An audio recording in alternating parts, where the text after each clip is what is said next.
नमस्कार मित्रांनो, संतोष बोलतो आहे. आज मी माझे व्याख्यान मराठीतच देणार आहे, कारण हे व्याख्यान महाराष्ट्र लोकसेवा आयोगाच्या स्थापत्य अभियांत्रिकीच्या परीक्षेच्या सर्व अभियंत्यांना उपयुक्त असे आहे.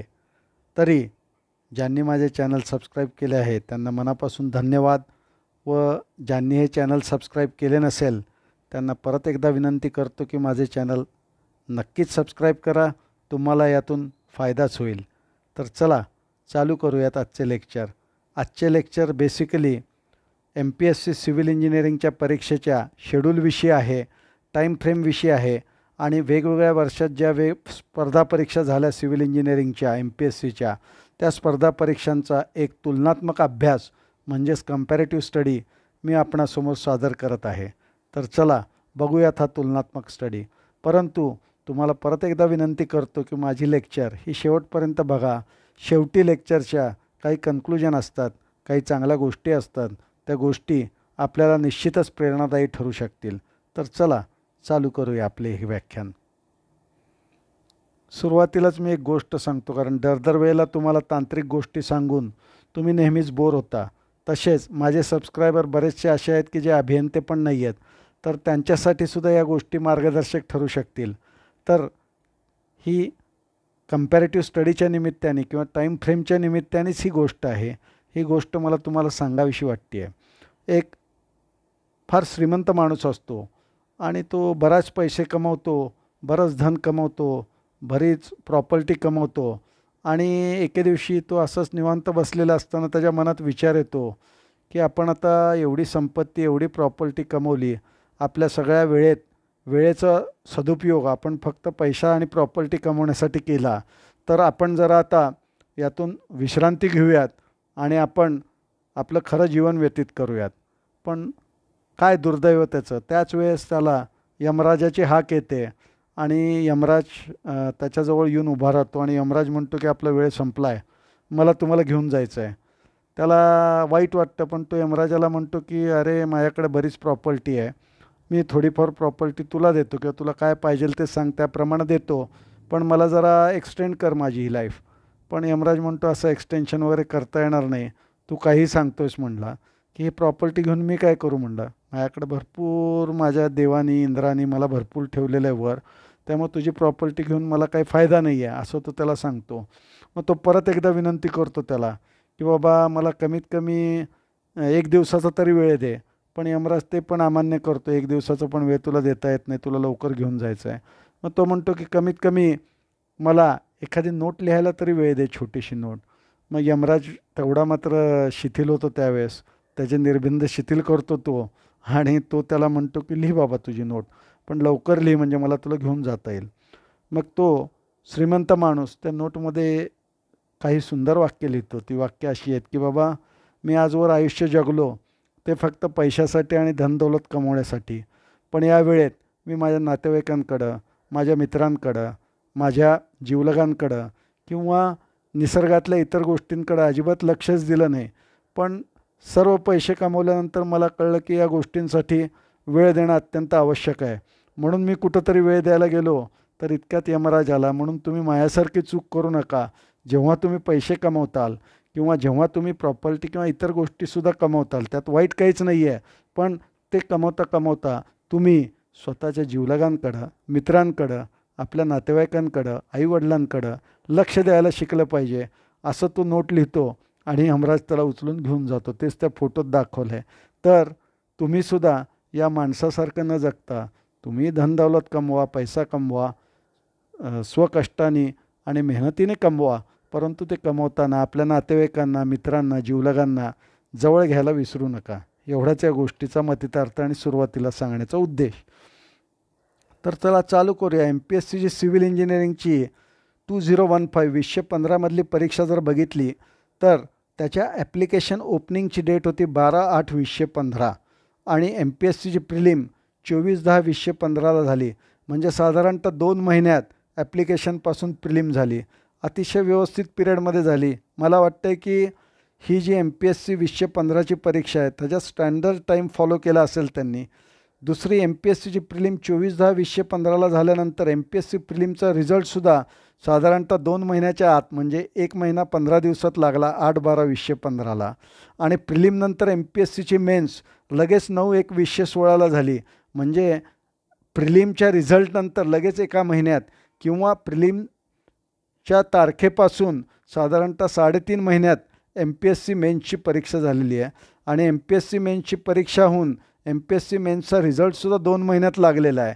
आणि एम पी एस सीचे इंटरव्ह्यू लगेचच त्या महिन्याच्या शेवटी किंवा 20 ते 30 दिवसात इंटरव्ह्यू चालू झालेले आहेत. आणि इंटरव्ह्यूचा निकाल म्हणजेच final M P S C फायनलचा निकाल 5 महिन्यात किंवा 5 महिना 15 दिवसात लागलेला आहे. म्हणजेच टोटल ही टाईम फ्रेम बघितली तर 1 वर्ष एका महिन्यात बऱ्यापैकी ॲप्लिकेशन ऑनलाईन सबमिट करण्याच्या तारखेपासून ते एम पी एस सीच्या फायनल रिझल्टपर्यंत 1 वर्ष एका महिन्यात प्रोसिजर उत्तम रीतीने पार पाडली गेली आहे. त्यामुळे 2015चे कॅन्डिडेट खरंच सुखी असतील. परंतु नुसती फायनल रिझल्ट लागून उपयोग नाही आहे.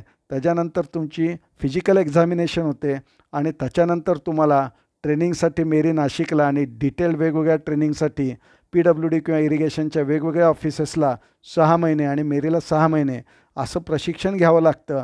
आणि हा प्रशिक्षण कालावधी संपल्यानंतर म्हणजेच या परीक्षेतसुद्धा 1 वर्ष 1 मंथ आणि त्याच्यानंतर 1 वर्ष जर 2-2.5 वर्ष गेल्यानंतरच तुम्हाला परमनंट पोस्टिंग मिळू शकतं. पण हा टाईम स्पॅन अतिशय कमीत कमी आहे आणि असं झाल्यास विद्यार्थी किंवा अभियंते खरंच सुखात असतील. त्यानंतर मी दुसऱ्या परीक्षेचा अभ्यास केला तो M P S C civil engineering 2017. त्याच्यात ॲप्लिकेशन ओपनिंग डेट होती ही 20/4/2017 अशी होती.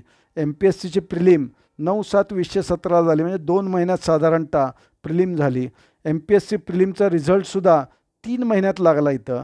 आणि M P S C mains ही 2 महिन्यात परत 17/12/2017ला एम पी एस सी मेन्सची डेट होती. एम पी एस सी मेन्सचा रिझल्टसुद्धा फास्ट लागला आहे 30/1/20 फास्ट नाही लागला इथं स्लो लागला 30/1/2019ला लागला आहे. म्हणजे बघा मेन्सच्या रिझल्टपासून हे मेन्सच्या परीक्षेपासून रिझल्टपर्यंतचा कालावधी हा साधारणतः 1 वर्ष 1 महिना गेला आहे. आणि त्याच्यानंतर एम पी एस सीचे इंटरव्ह्यू लगेचच झालेत 2 महिन्यात आणि त्याच्यानंतर एम पी एस सीचा फायनल रिझल्टसुद्धा लगेचच लागला एका महिन्यात. तरी या परीक्षेला टोटल स्पॅन 2 वर्ष गेला आहे कुठूनपासूनचा ॲप्लिकेशनपासूनचे एम पी एस सीच्या फायनल रिझल्टपर्यंतचा. आणि त्याच्यानंतर ट्रेनिंग 1 वर्षाचं आणि डिटेल पोस्टिंग आणि फिजिकल एक्झामिनेशन म्हणजे इथंसुद्धा टोटल कालावधी 3-3.5 वर्षाचा 2017मध्ये झालेला आहे. तिसरी परीक्षा मी कंपॅरिझनला घेतली M P S C civil engineering 2018 2018. त्यात ॲप्लिकेशन ओपनिंग डेट होती 4/5/2018. एम पी एस सीची प्रिलिम लगेच 2 महिन्यात झाली 8/7/2018ला. एम पी एस सी प्रिलिमचा रिझल्ट लागला 6/10/2018ला म्हणजे 3 महिन्यात एम पी एस सीच्या प्रिलिमचा रिझल्ट लागला. M P S C mains झाली 24/11/2018ला म्हणजे एका महिन्यात किंवा 1 महिना 18 दिवसात एम पी एस सीची मेन्स झाली. एम पी एस सीचा रिझल्ट 22/3/2019 म्हणजे 4 महिन्यात लागला. एम पी एस सीचे इंटरव्ह्यू ह्याला मात्र वेळ लागला इथं 7 महिने लागले 15/10/2019ला इंटरव्ह्यू झाले. आणि एम पी एस सीचा फायनल रिझल्ट 18/11ला म्हणजे एका महिन्यात 2019ला लागला. म्हणजेच या परीक्षेचा टोटल टाईम स्पॅन गेला 1 year and 6 months. त्यानंतर मी M P S C civil engineering 19ची परीक्षा कंपेअर केली. 19च्या परीक्षेत मात्र कोरोना इफेक्ट आलेला आहे तो तुम्ही विसरू नका. ह्याच्यात ॲप्लिकेशन ओपनिंग डेट होती 3/4/2019. M P S C prelim झाली 26/6/2019ला 2 महिन्यातच झाली. एम पी एस सी प्रिलिमचा रिझल्टसुद्धा 3 महिन्यात लागला 27/9/2019ला. एम पी एस सी मेन्सची डेट होती ती 24/11/2019 ती 2 महिन्यात लागली एम पी एस सी प्रिलिमच्या रिझल्टनंतर. एम पी एस सी मेन्सचा रिझल्ट 28/7/2020ला लागला म्हणजे 8 महिने घेतले मेन्सचा रिझल्ट लावण्यासाठी त्यांनी.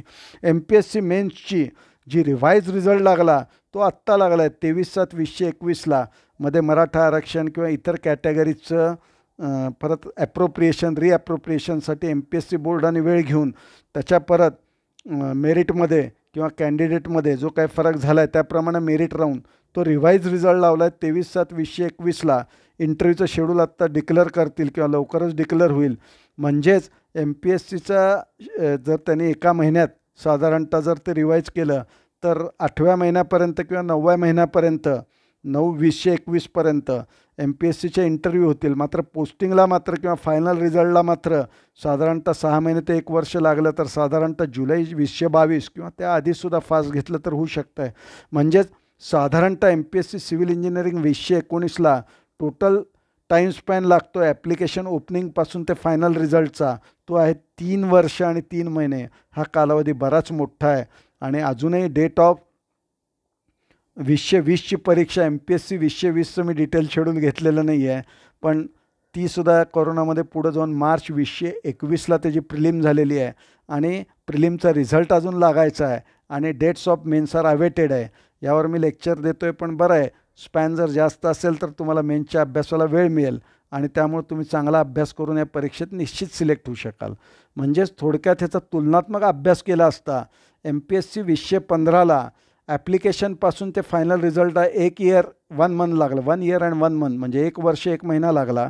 एम पी एस सी 2017ला 2 वर्ष लागली.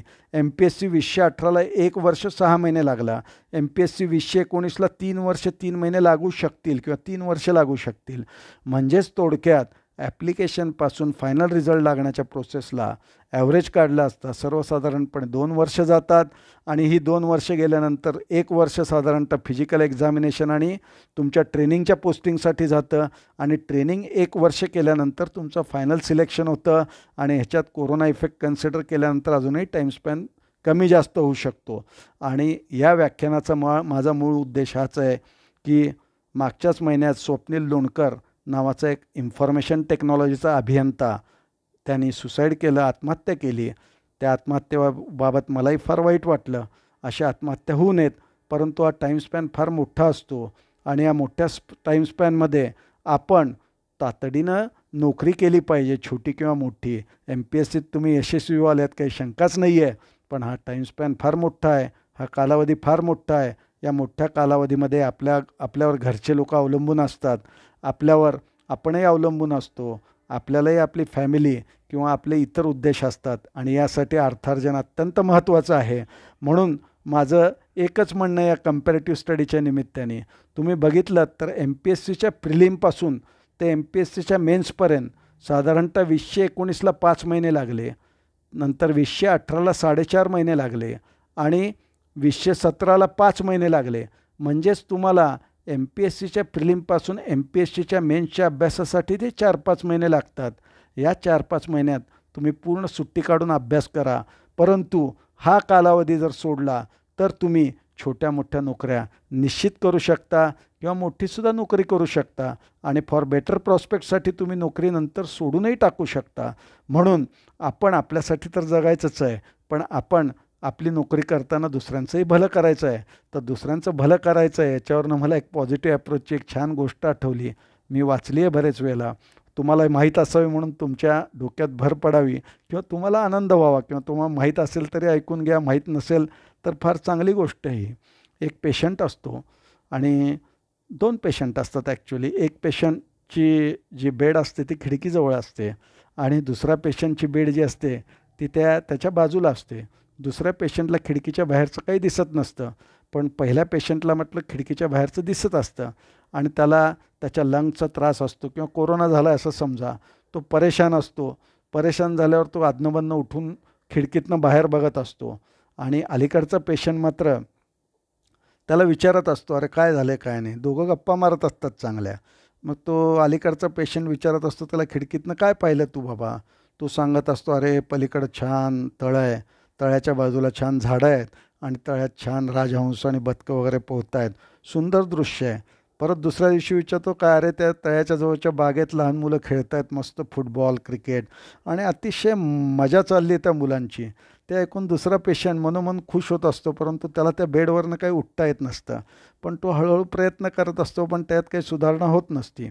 मग असेच 2-4 दिवस झाल्यानंतर मात्र अचानक तो खिडकीजवळचा पेशंट आहे तो सिरियस होतो आणि त्याचं देहावसान होतं, तो एक्सपायर होतो आणि अतिशय बाजूच्या पेशंटला वाईट वाटतं. बाजूचा पेशंट म्हणतो की इतका चांगला होता पण हा कसं काय गेला, बिचाराची खिडकीजवळ जागा आहे. तर तो त्या आलेल्या नर्सला विनंती करतो की मला पण खिडकीजवळची जागा द्या ना. मग नर्स पण ॲग्रीड होते, तुला देते, कारण तो तर गेलेलाच आहे, दुसरा पेशंट इतक्यात नाही, तर मी तुला खिडकीजवळची जागा देते. पण तरी तो नर्सला विचारतो, "अहो, ते खिडकीतनं छान तळं दिसतंय ना, मुलं छान खेळत आहेत ना." हा सारखं मला सांगत होता, पेशंट छान आहे, छान आहे. ती नर्स म्हणते, "असं कसं काय? तुम्ही जाऊन बघा," म्हणते. तोही थोडा बरा झालेला असतो. बाजूचा पेशंट जरा खुरडत चालतो आणि खिडकीतनं बघतो तर काय समोर एक भिंत असते, काहीही दिसत नसतं पलीकडचं. तो नाराज होतो आणि तो नर्सला म्हणतो, "ह्याने असं कसं काय सांगितलं?" ती नर्स म्हणते की तो खरोखरच पॉझिटिव्ह अप्रोचचा माणूस होता, अतिशय चांगला होता. खरं तर त्याच्या नशिबात नव्हतं, त्यामुळे तो एक्सपायर झाला, त्याचं देहावसान झालं. परंतु तुम्हाला तो माहीत आहे का, तो एवढं जरी सांगत असला तरी तो आंधळा होता. म्हणजे त्याला काहीच दिसत नव्हतं. पण या पेशंटला त्याचं काहीच माहीत नसतं. परंतु तो मात्र त्या पेशंटला चांगल्या चांगल्या गोष्टी सांगून, व्यवस्थित सांगून, जीवनाविषयीचा पॉझिटिव्ह अप्रोच आणि दुसऱ्यांचं भलं करण्याची प्रवृत्ती किंवा अप्रोच असतो त्याचा. त्यामुळं तो स्वतः जरी गेला तरी तो दुसऱ्यांसाठी निश्चित प्रयत्न करून गेला आणि दुसऱ्या पेशंटला जे चालता येत नव्हतं त्याला थोडंफार चालता तरी आलं. ह्या गोष्टीचं सांगण्याचा उद्देश काय आहे की आपल्या MPSC परीक्षेचा प्रिलिमपासून ते सिलेक्शनपर्यंतचा टाईम स्पॅन फार मोठा आहे. पण हा टाईम स्पॅन फार मोठा जरी असला तरी तुम्ही प्रयत्नपूर्वक जर हे केलं तर तुमचे नंतरचे दिवस निश्चित चांगले येतील. आणि या प्राथमिक दिवसातसुद्धा MPSC प्रिलिम ते MPSC मेन्सपर्यंतचा 4-5 महिन्याचा किंवा जो एक्सटेंड झाला आहे आत्ता 2020मध्ये, त्या एक्सटेंडेड कालावधीमध्ये अभ्यास करा. हे 4-5 महिने किंवा जास्त महिने हे तुम्हाला निश्चित प्रयत्नदायक किंवा कष्टदायक आहेत. परंतु त्यानंतर तुमचं भलं होईल.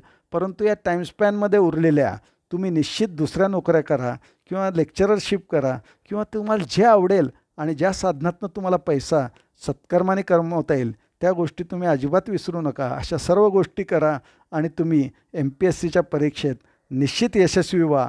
याच भावनेने मी आजचं हे व्याख्यान रेकॉर्ड केलं आहे.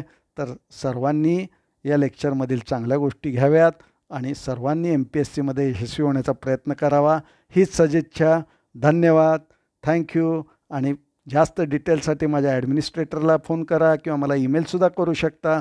आणि माझी पुढची लेक्चर ही MPSCचे रिझल्ट जे आहेत वेगवेगळ्या वर्षाचे ते रिजन वाईज कसे असतात, कुठलं रिजन जास्त मार्क मिळवतं किंवा जास्त पोस्ट घेतं किंवा पोस्ट वाईजसुद्धा आहेत. सहाय्यक अभियंता श्रेणी 1ला काय लागतं मार्क, सहाय्यक अभियंता श्रेणी 2ला काय मार्क लागतात, सहाय्यक कार्यकारी अभियंत्याला काय मार्क लागू शकतात आणि परत कॅटेगरी वाईजसुद्धा वेगवेगळ्या कॅटेगरी वाईज काय काय कट ऑफ असतात याविषयी काही इंटरेस्टिंग लेक्चर्स मी तुम्हाला पुढच्या माझ्या येणाऱ्या सत्रात देणार आहे. तर या लेक्चरसाठी माझे लेक्चर्स बघायला विसरू नका. आवडल्यास लाईक करायला विसरू नका आणि लाईक केल्यास बेल आयकॉन दाबा. हीच तुमच्याकडून अपेक्षा आणि ही अपेक्षा पूर्ण करताल ही मनोमन इच्छा. धन्यवाद.